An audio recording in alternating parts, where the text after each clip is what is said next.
زبان سے تو کچھ نہیں کہہ سکتا، اندر سے میرا نفس یہی کہتا۔ یہ نفس کی حکومت قرآن کہتا ہے، بحران ہوتا ہوں۔ دو جگہ یہ مضمون آیا ہے، ارأیت من اتخذ الہہ ہواہ افانت تکون علیہ وکیلا۔ اے نبی، تم نے دیکھا اس شخص کو، اس کے حال پر غور کیا جس نے اپنی خواہش نفس کو اپنا الہ بنا دیا ہے۔ اللہ اکبر، الہ، لا الہ الا اللہ، کلمہ توحید کا مرکزی لفظ یہاں آ رہا ہے۔ من اتخذ الہہ ہواہ، جس نے اپنی خواہش نفس کو اپنا معبود بنا لیا، الہ بنا لیا۔ افانت تکون علیہ وکیلا، کیا آپ ایسے شخص کی کوئی ذمہ داری لے سکتے ہیں؟ سود حرام ہوا کرے جی، حرام ورام، ہمارا دھندا جو ہے وہ آگے بڑھ نہیں سکتا، تو اللہ کے حکم کو پیچھے ڈالا، نفس کے تقاضے کو آگے رکھا۔ کون معبود ہے آپ کا؟ نام عبداللہ رکھیے، نام عبد الرحمن رکھیے، ہے عبد النفس، نفس کے بندے، نفس کے غلام۔ یہ میں نے یوں سمجھیے کہ جیسے میں نے ہجرت اور جہاد کی ڈیفینیشنز کی تھی۔ ہجرت کا بیس کیا ہے؟ پوچھا گیا ایو الہجرت افضل ہو یا رسول اللہ، اے اللہ کے رسول بتائیے سب سے اعلیٰ ہجرت کون سی ہے، افضل؟ فرمایا ان تہجر ما کرہ ربک، ہر اس چیز کو چھوڑ دو جو تمہارے رب کو پسند نہیں۔ آج رات ہی سے آپ ہجرت شروع کر سکتے ہیں۔ جائزہ لیجئے کیا کیا چیزیں میری زندگی میں خلاف شریعت ہے، جو اللہ کو ناپسند ہے، فیصلہ کیجئے کہ آج کے بعد نہیں ہوگی۔ ہجرت شروع ہو گئی، افضل الہجرہ، سب سے افضل ہجرت شروع ہو گئی۔ لیکن ٹاپ پر لے جائیے تو یہ ہجرت جب اللہ کے دین کو قائم کرنے کی جدوجہد اس مرحلے پر آ جائے کہ اب باطل کے ساتھ ٹکراؤ ہے اور اب چاہیے کہ ساری قوت ایک مرکز پر جمع ہو جائے، ہجرت فرض کر دی گئی۔ وہ ہجرت گھر بار چھوڑ کر، اہل و عیال کو چھوڑ کر، اور مکے کے بھیڑیوں کے رحم و کرم پر چھوڑ کر اپنے گھر والوں کو، جو لوگ ہجرت کر کے آئے، حکم تھا۔ ہجرت مدینہ فرض تھی، ہجرت حبشہ فرض نہیں تھی، صرف اجازت تھی کہ جن سے سختیاں نہیں جھیلی جا رہی مزید وہ چلے جائیں۔ تو ہجرت کا یہ ابتدائی نقطہ، انتہا یہ۔ جہاد، المجاہد من جاہد نفسہ، جہاد تو یہاں سے شروع ہو گیا، اپنے نفس کے خلاف جہاد کرنا۔ صبح نفس نے کہا ابھی سو جاؤ، آپ نے نفس کی بات کو رد کیا، اپنا کمبل اٹھا کے پھینکا، اٹھے، وضو کیا، نماز کے لیے آپ مسجد چل دیے، آپ نے جہاد کیا نفس کے خلاف۔ یہ افضل الجہاد ہے، اور سب سے چوٹی اوپر یہ ہے کہ جب وہ حق و باطل کی جنگ ہو تو جان ہتھیلی پر رکھ کر میدان میں حاضر ہو جاؤ۔ اللہم انا نعوذ بک من الشک والشرک ونعوذ بک من النفاق والرياء ونعوذ بک من خزي الدنیا وعذاب الآخرہ۔ حضرات، ہم نے اس سلسلہ گفتگو کے آغاز میں شرک کی جو اقسام معین کی تھی، ان میں سے دو کے بارے میں کسی حد تک گفتگو مکمل ہو چکی ہے، یعنی شرک فی الذات اور شرک فی الصفات۔ ہمارا آج کا اصل مضمون ہے شرک فی الحقوق، یعنی اللہ تعالیٰ کے حقوق میں کسی کو اس کا ساجی اور ہم پلہ بنا دینا۔ اب تک جو کچھ عرض کیا جا چکا ہے اس پر یقیناً بہت سے سوالات ذہنوں میں پیدا ہوئے ہوں گے، اور میرے علم میں بھی ہے کہ کچھ چہمے گوئیاں ہوئی ہیں اور کچھ چیزیں میرے سامنے پیش بھی کی گئی ہیں سوالات کی شکل میں۔ میں نے یہ طے کیا ہے کہ انشاءاللہ آج جب یہ سلسلہ تقاریر ختم ہو جائے گا تو پھر ایک مزید ہم درس اس بات کے لیے رکھیں گے کہ جو مسائل ذہنوں میں ابھرے ہیں اور جو بھی میرے سامنے آئیں گے سوالات، ان کے جواب دیے جائیں تاکہ ذہنوں کے اندر جو بھی خلش پیدا ہوئی ہے اس کا ازالہ ہو سکے۔ البتہ آج میں پچھلے درس کے موضوع سے متعلق دو باتیں، یا یوں کہیے کہ پچھلی تقریروں کے ضمن میں دو قرض ادا کر کے پھر جو آج کا اصل موضوع ہے اس کی طرف بڑھ سکوں گا۔ دوسری بات مجھے اسی شرک فی صفات کے ضمن میں عرض کرنی تھی، شفاعت کے بارے میں، کہ شفاعت جہاں پر اللہ تعالیٰ کے اذن کے ساتھ شفاعت کا معاملہ ہے، یہ قرآن مجید سے بھی ثابت، حدیث سے بھی ثابت۔ اس کا انکار کرنے والا تو قرآن مجید اور احادیث دونوں کے نصوص کا منکر ہو جائے۔ البتہ یہ کہ اگر کسی کے ذہن میں شفاعت کا تصور یہ ہے کہ کوئی ہستی بھی اتنی زور آور ہے کہ وہ اللہ تعالیٰ کے عدل کے راستے میں رکاوٹ بن سکتی ہے اور اللہ سے اس کی مرضی کے خلاف کچھ کروا سکتی ہے، تو یہ یقیناً شرک ہے، اس لیے کہ اس میں اللہ تعالیٰ کا جو علی کل شیء قدیر اور فعال لما یرید یفعل ما یشاء، یہ جو اس کی شان یکتائی ہے یہ مجروح ہو کر رہ جاتی ہے۔ پھر تو وہ کسی اور کی مرضی کا پابند، کسی اور سے اذن کا خواہاں بن کر رہ جائے گا۔ پھر وہ جو محدود ہو گیا اس کا اختیار اور محدود ہو گئی اس کی قوت، تو پھر وہ اللہ نہیں رہا، وہ اللہ تو وہی ہے کہ جس کے اختیارات لامحدود ہیں، فعال لما یرید یفعل ما یشاء۔ اور میں نے عرض کیا تھا کہ مشیت مطلقہ اور ارادہ مطلق یہ صرف اللہ کے لیے، کسی اور کے لیے نہیں۔ لہذا اللہ تعالیٰ کی طرف سے اذن پا کر شفاعت کرنا یہ یقیناً قرآن سے احادیث سے ثابت ہے۔ اس میں تو یہ ہے کہ وہ شفاعت اب بھی ہو رہی ہے، صرف قیامت کے دن نہیں ہوگی، اب بھی ہو رہی ہے۔ کوئی بھی شخص جب کسی دوسرے کے لیے کوئی دعا کرتا ہے تو وہ شفاعت ہے۔ شفاعت کے معنی کیا ہے؟ شفاعت دو کو کہتے ہیں، والشفع والوت۔ تو شفاعت یہ ہے کہ آپ نے اپنی ایک درخواست کہیں پیش کی اور کسی نے آپ کے لیے سفارش بھی کی۔ یہ سفارش جو ہے یہ شفاعت ہے کہ اس نے اپنی بات بھی آپ کی بات کے ساتھ جوڑ دی تو بات دوہری ہو گئی کہ ایک سائل ہے جو اپنا سوال پیش کر رہا ہے اور ایک اور ہے جو اس کی سفارش کر رہا ہے۔ تو نبی اکرم صلی اللہ علیہ وسلم کی حیات طیبہ کے دوران بھی یہ ہوتا تھا کہ کسی مسلمان سے کوئی خطا ہو گئی، غلطی سب کا قبول ہو گیا، وہ خود بھی استغفار کرتا تھا اللہ سے اور حضور کی خدمت میں بھی حاضر ہوتا تھا کہ آپ بھی اللہ تعالیٰ کے میرے لیے استغفار کریں۔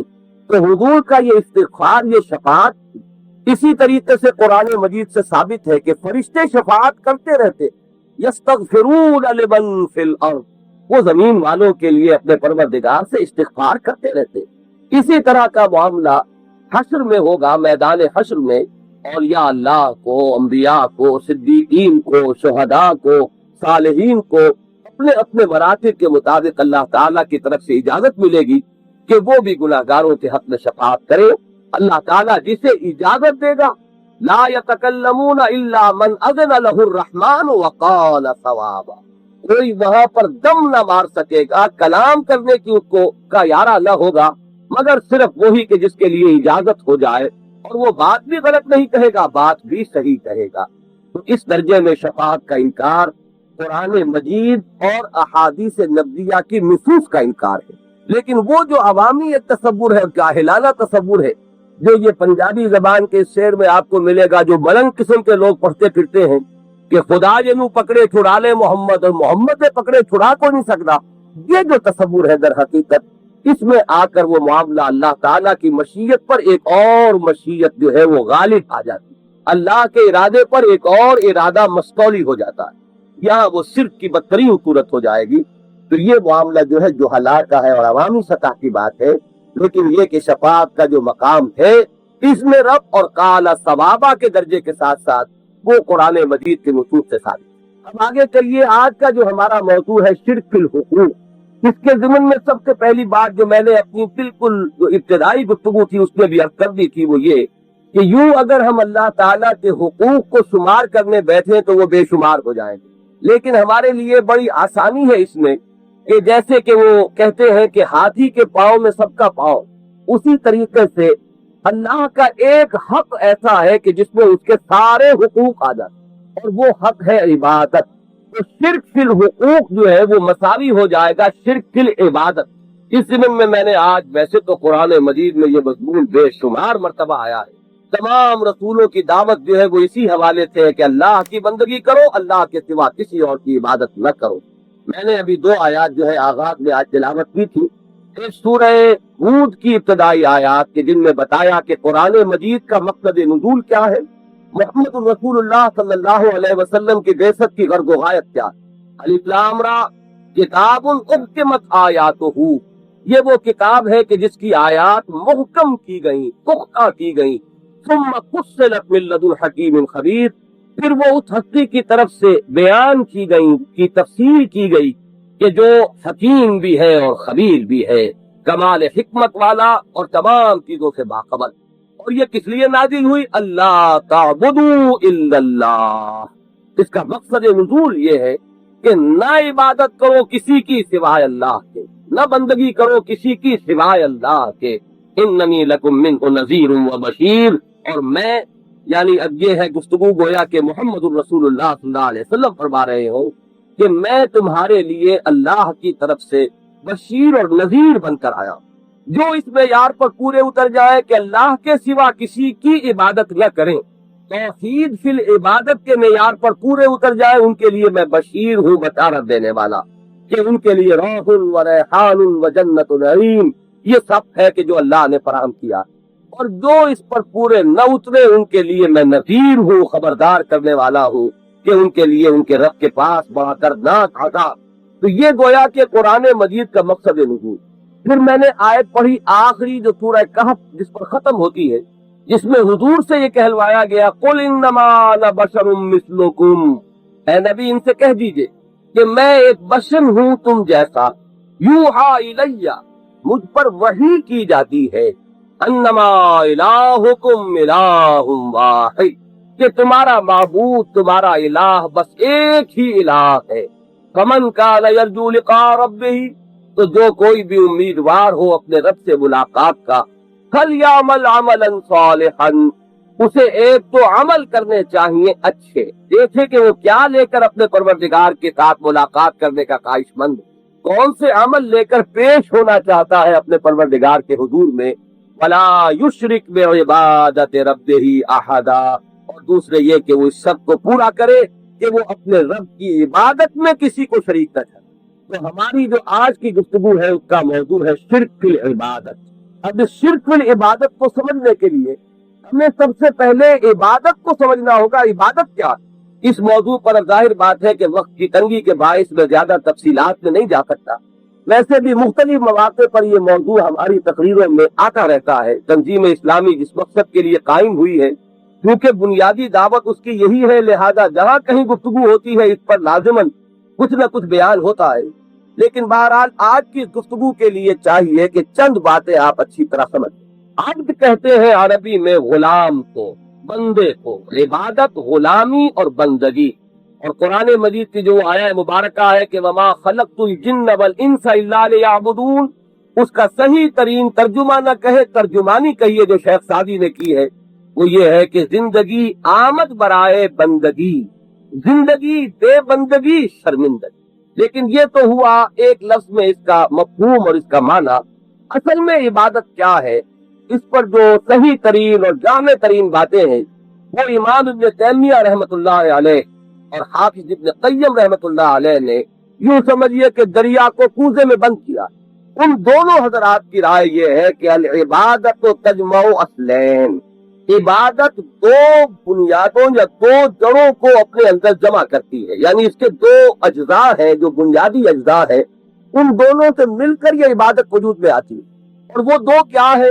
غایت الحب، ایک طرف تو انتہا درجے کی محبت ہو اللہ تعالیٰ کے ساتھ، غایت الحب مع غایت الذل والخضوع، اور اس کے ساتھ جمع ہو جائے انتہائی درجے میں اللہ کے سامنے بچھ جانا، اپنے آپ کو پست کر دینا، اپنی کوئی مرضی نہ رہے اللہ کی مرضی کے مقابلے میں، اپنی کوئی پسند نہ رہے اللہ کی پسند کے مقابلے میں، جو اللہ کو پسند ہو وہی اس بندے کو پسند ہو، جو اس کی مرضی ہو اسی پر وہ راضی ہو، جو اس کا حکم ہو بصر و چشم بجا لائے، اپنی زندگی جو ہے اس کی غایت ہی یہ سمجھے کہ اپنے رب کو راضی رکھنا ہے، اپنے آقا کو، اپنے مالک بھی کو راضی کر لینا، اس کی رضا جوئی ہی میری زندگی کا مقصود ہے۔ جب یہ دو چیزیں جمع ہو جائیں گی، اس لیے کہ ویسے لفظ عبد جو ہے غلام کے معنی میں آتا ہے، اور غلامی کے اندر ایک جبر کا مفہوم ہے۔ دنیا میں جب بھی کوئی کسی کا غلام ہوتا تھا، یا اب بھی کوئی انفرادی غلامی کا دور کچھ ختم ہو گیا ہے، لیکن قومیں تو غلام ہوتی ہیں۔ ہمیں ابھی 34 برس ہی ہوئے انگریزوں کی غلامی سے نجات حاصل کیے ہوئے، لیکن اس غلامی میں جبر کا پہلو ہوتا ہے، یہ مجبوری کی غلامی ہوتی ہے، مارے باندھے کی غلامی۔ دوسرا مسلط ہو جاتا ہے، کوئی اپنی مرضی سے غلام نہیں بنتا، لہذا لفظ عبد کے مفہوم میں چونکہ یہ جبر کا پہلو شامل ہے، لہذا جب دین کے اندر اللہ کی عبادت کا تصور زیر بحث آئے گا تو یہ صراحت ضروری ہوگی کہ اس میں غلامی کا وہ عنصر بتمام و کمال موجود ہونا چاہیے کہ جیسے ایک غلام اور جیسے ایک بندہ اپنے آقا کا مطیع فرمان ہوتا ہے، لیکن اس میں کوئی پہلو جبر کا نہ ہو، بلکہ محبت کے جذبے سے سرشار ہو کر، اپنے آقا اور اپنے معبود کی محبت کے جذبے سے سرشار ہو کر جب کوئی اپنے آپ کو اس کے سامنے لا ڈالتا ہے، بچھا دیتا ہے، اور اس کی بندگی اپنی آزاد مرضی سے اختیار کرتا ہے، جبر سے نہیں، تو یہ ہے عبادت۔ تو دو ہے بڑی اہم بنیادیں، گویا کہ عبادت کے دو اجزاء سمجھ لیجئے، ایک اطاعت ہے، کلی اطاعت، اور ایک محبت ہے کہ جو اس اطاعت کی اصل روح ہے باطنی۔